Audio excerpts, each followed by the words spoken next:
have everything to make sure that we cut down on the borrowing, raise more funds, and rebuild our economy for the benefit of everyone. It will be painful in the beginning. As a businessman, as a Kenyan, and as a leader, I can tell you that we need to fix the economy now. We have to find money to pay the debts and grow our economy. And we can no longer borrow from Peter to pay Paul. Your Excellency, distinguished ladies and gentlemen, the Cabinet Secretary, Honorable Musalia Mudavadi, is here. He appears in one of my important chapters. He knows the story of 2013. He bought a copy of my book a few days ago. I did not tell him the inside story of the Madimoni scandal. He has his version to tell us one day. But for the first time, he gets to hear my side of the story. Maybe Honorable Musalia, when he gets the chance to speak today, he will tell us his side of the story of the Madimoni scandal. Honorable Musalia Mudavadi is a very tough man, a brilliant economist. I tell everyone that Musalia's speech, known as the earthquake, was brilliant. He diagnosed Kenya's economic problem very well. He knew the situation, and now together we are working to remedy that. When Musalia said, "Tusidanganyane," I felt it. He spoke his truth, many truth, and the truth of 50 million Kenyans. I put that on record too, and I hope he'll get the time to also put it on record. And his speech appears in my book.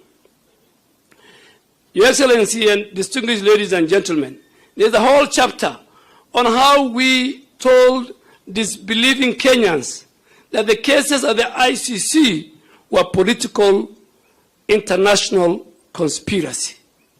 Winning those cases was a master class in politics and in geopolitics. You just have to read the book to understand what the current president and the former president had to go.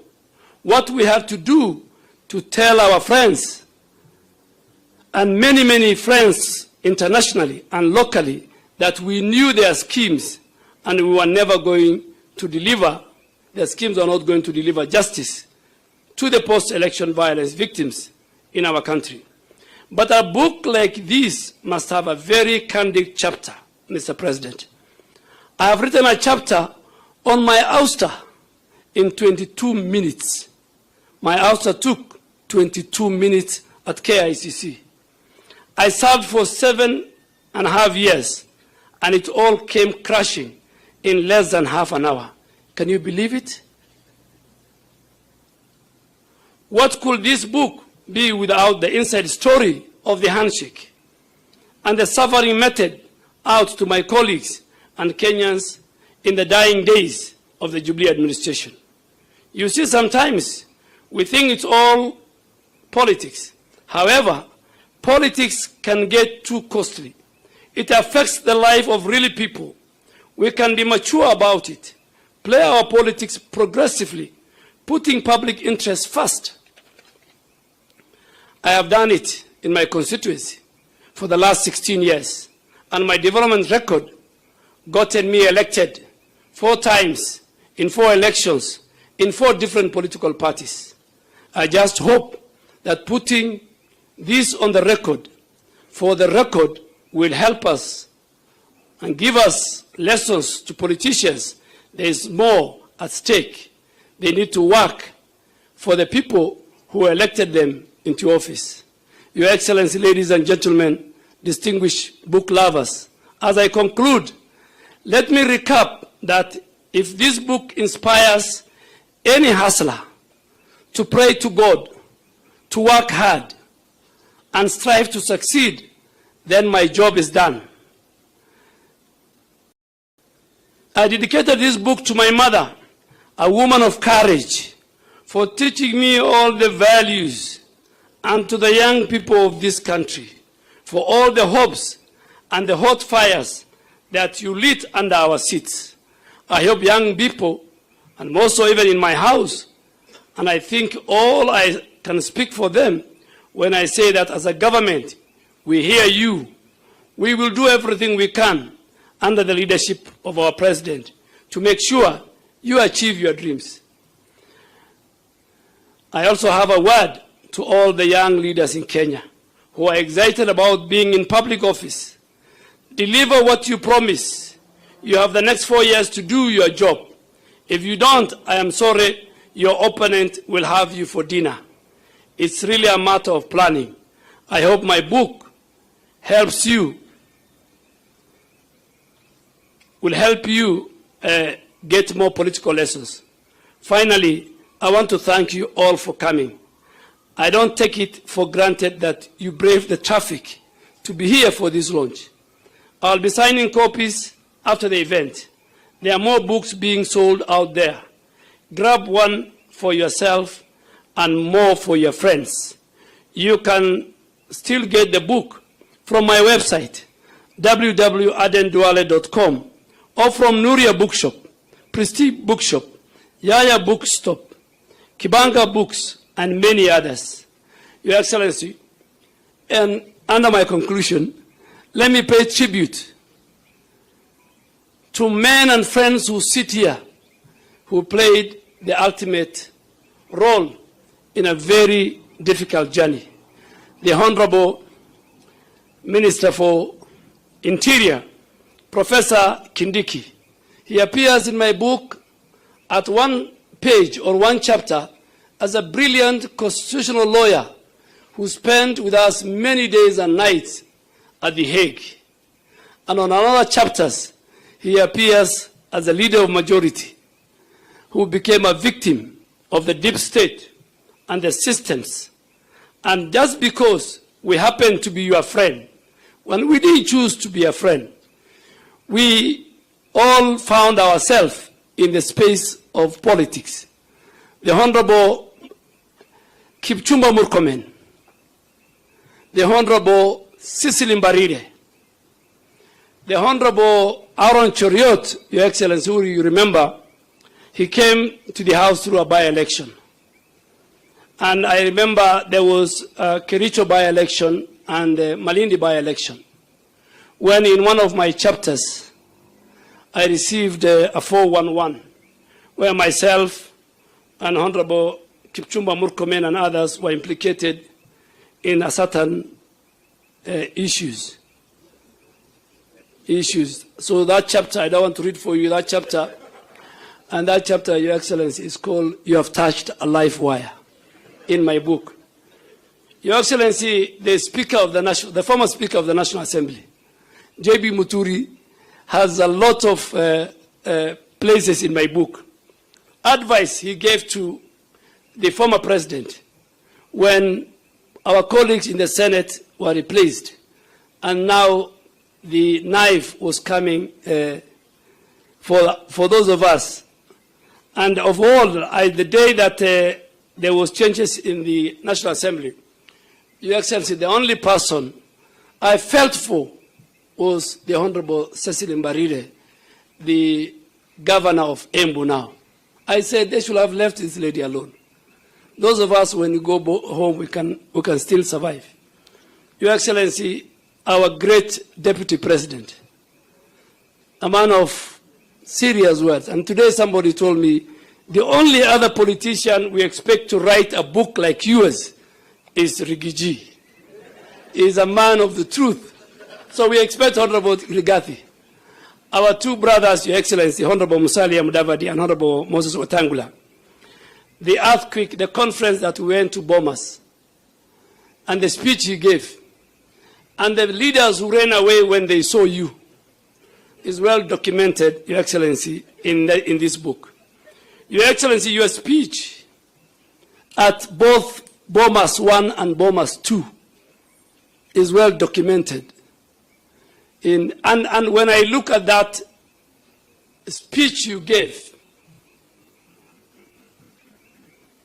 the first Bomas, Your Excellency, at least we were there, myself and Honorable Kipchumba spoke. But in the second Bomas, because we were no longer part of their club, you are the only one who was there. And we felt for you as we watched from the TV screens that what will they do to this man? But God gave you the courage and the patience, and you took a lot of time. I drew a lot of lessons from your patience. They were heckling you, and you could say, so is it? You think so? You know, it was like, you think so? If you can convince me, I am ready to listen to you, you know, very calmly, you know. They humiliated you. So there's a huge chapter on that, Your Excellency. Your Excellency, my journey with you in ODM in 2005, and for record, the only time in my political journey with the president, and he allowed me a sabbatical leave, agreed, was during the 2010 Constitution. And I told him, Your Excellency, you know that few key areas that are dear to the community and the region I come from. The card is caught.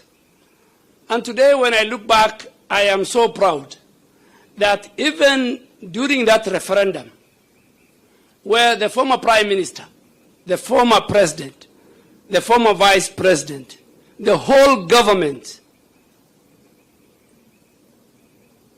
was on one side and you on the other side, you managed to get behind you over 2.5 million Kenyans who agreed with you. And Your Excellency, as I finish, he went to Mandera to go and preach the No campaign. And the president went to Ramu. And the Ramu constituency was where the chairman of the Parliamentary Select Committee on the Constitution, the Honorable Abdikadir, was coming from. So he went 1 week earlier, and he talked to the elders. In the north, you talk to people under the acacia tree. So in every town, there's one acacia tree that all meetings are held. So we went there. After 2 weeks, we went to Mandera. We went to the same acacia tree. And when the meeting started, I don't want to go into the issues the elders have raised. When the meeting started and the prayers were conducted, an old nomadic elder stood up from the back of the crowd with his bakora and he said, before you start, and you know we are with serious people, the late Honorable Haji, who was the Minister for Defense, the Honorable George Saitoti, the Kalonzo Musyoka, and he said, gentlemen, wait a minute, before you start your meeting, William Ruto was here under this acacia tree. He raised 3 fundamental issues. I won't say them. You'll find them in the book. Because I don't want to offend people. And he says, unless you answer those 3 questions, which he said is in this constitution, you will not start your meeting. And you know, we pleaded, please listen to us, listen to us. He now mobilized other few elders. And he said, William Ruto's questions must be answered. And you can imagine, we left that place without answering talking to the people. When in the 2005, finally, there was a referendum of the banana and the orange. And that time I was a young member of parliament. And the Iron Lady of then, and a powerful Minister for Constitutional Affairs, you'll find in my book, called Mother Karua, and George Saitoti, and Kalonzo Musyoka, and many others went to Garissa. And by then, that region was completely against the Constitution. Because there was extrajudicial killing, there were many issues. So they were not allowed to address a rally in Garissa. Unfortunately, with all her arrogance, it's in my book, Mother Karua stood and called a press conference, and because she was so powerful, she told the Minister Saitoti and the local administration that you guys, we can come to Garissa have a cup of tea, not address the people? You mean you can't even convince and talk to these refugees? A whole region, in her opinion, was inhabited by refugees. Your Excellency, I want to thank you for coming. I have many things to say, but I want to sell my book. I want money. And Your Excellency, your forward alone yesterday in the Standard, by evening I have sold 400 copies. Today, by you gracing this occasion, I think we have surpassed 600 copies so far. Please buy my book. The proceeds will go to charity in honor of my late mother, because she deserves a lot. And Your Excellency, on the onset, I want to thank the editorial team. You will not find an error in my book. I want to thank and applaud the editorial team that helped me put this book together, the legal team that made sure the people I have described in this book will not go and take me to litigation, and did the copyright, and finally the bookstores who have in the last 10 days helped me sell my book. Your Excellency, finally, I want to thank most sincerely the diplomatic corps. The Dean of the African Ambassadors is here, the EU Ambassador is here, the French Ambassador is here, the Turkey Ambassador is here, the Saudi Ambassador is here, representative of the British Ambassador is here, the Swiss Ambassador is here,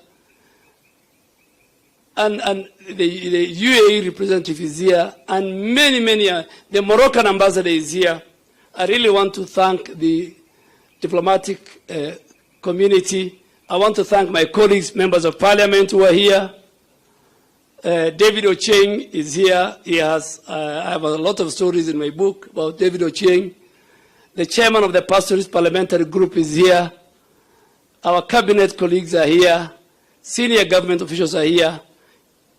Religious leaders are here. Defense attaches at the back I'm seeing from our foreign governments based in Nairobi. Your Excellency, that's my story. Thank you very much. Please buy my book, help me sell, and I hope the President has committed to me. When I showed him this book, he looked at me and he said, what? And you know where we were? We were 33,000 above sea level. We were heading to Kampala. So I just came to his cabin and I said, Your Excellency, this is the book I wrote. He looked at me and laughed and said, welcome, Honorable Isaac Ruto. Please clap for Isaac Ruto. Thank you, Your Excellency, and I'll now the mic and maybe give about 2-3 minutes to very few of my colleagues who we share this journey together. Thank you very much.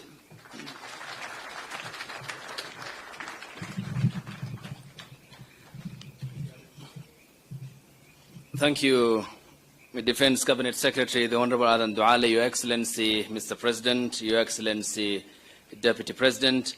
We'll go to the dignitaries that have been listed who will be speaking between 3 to 5 minutes for the running order to be in order. I now welcome to the podium Isaac Ruto, who has just stepped into the podium, the first Bomet County Governor, the first Council of Governors Chairperson, and a friend in the trenches with the Honorable Aden Duale. Yes, you can use this.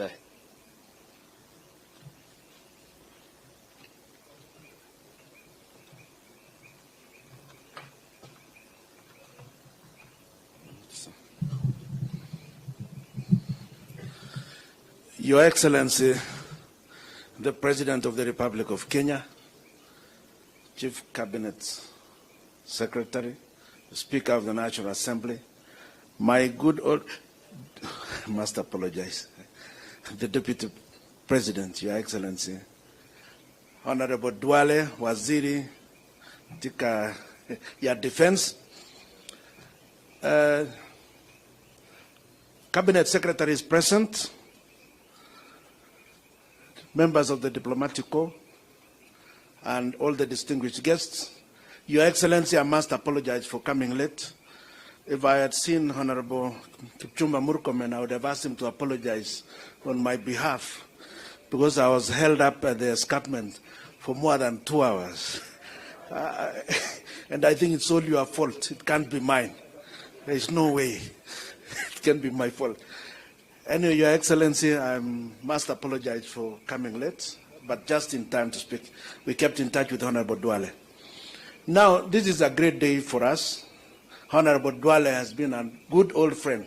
A lot of people do not know how close we are with Honorable Duale, because of sometimes we do some bit of public spots together, but all we enjoy the game. We've worked with Honorable Duale for a long time, especially during the 10th Parliament. And I'm sure one of the reasons why he was sacked as an assistant minister may have been something to do with his close associated with some of us. And he lost his job. I know presidents normally don't say why they have sacked. I don't know whether President Ruto will be different, but they normally, they normally don't tell us when you are being fired. It just happens that in the afternoon you are no longer in the office. Honorable Duale was one such victim, but we worked together.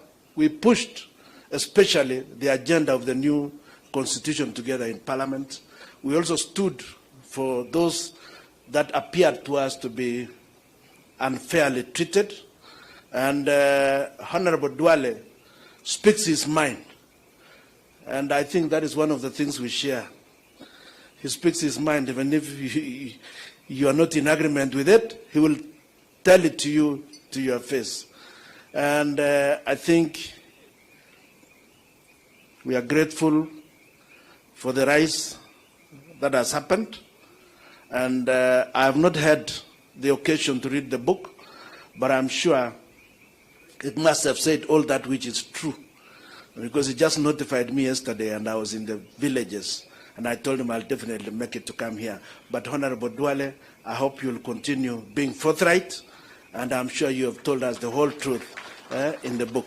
It's good to be forthright. It's good to say that which you believe is right. And therefore, Honorable Duale, thank you very much. I'm sure this book ni ya mama yako na yangu na wewe tuendelee namna hiyo. Asante sana and God bless you.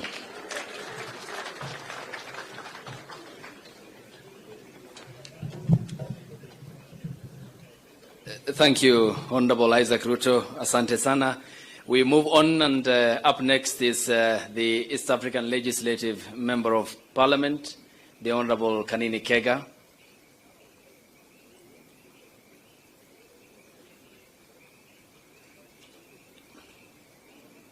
All right, we then move to the United Democratic Alliance, UDA Party Secretary General, the vibrant politician, Cleophas Malala.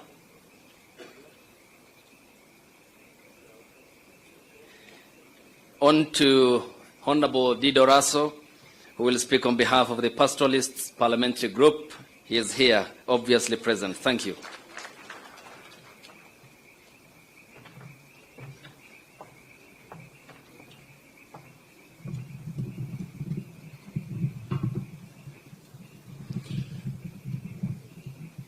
Your Excellency, the President, Your Excellency, the Deputy President, the Honorable Aden Duale,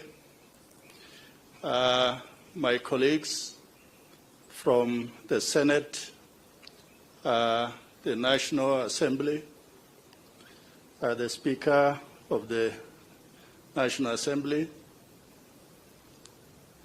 distinguished guests, ladies and gentlemen. I stand here as a member of the Pastoralist Parliamentary Group and also as their patron. I am a third member of Parliament representing the constituency of Saku in northern Kenya, Marsabit. I'm privileged to be in Duale. We found him in Parliament. He was not just a brother, a colleague, but he was like a father figure for those of us from the north. We learned many from him, and at the same time, he allowed us to hold firm positions, to be loyal and truthful, and to be also respectful to the cause we take. Having read his book, I begin to understand